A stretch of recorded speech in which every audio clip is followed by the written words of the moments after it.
Hoje a Peppa e sua família estão fazendo uma festa fantasia. A Peppa está vestida de besouro potó e o Jorge está vestido de dinossauro. Quem tu acha que vai ganhar, hein? Bom, vamos lá, todo mundo entrando, que a Peppa e o Jorge estão esperando vocês.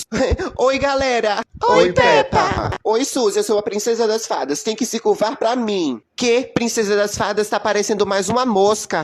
Eu sou um palhaço. Faz uma graça. Rebeca, como é que você faz pra ir no banheiro com essa fantasia? Eu faço aqui mesmo. Espelho, espelho meu, existe alguém mais bela do que eu?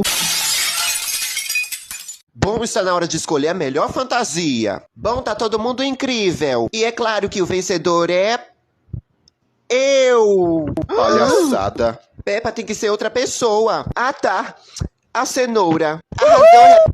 Acho que me caguei.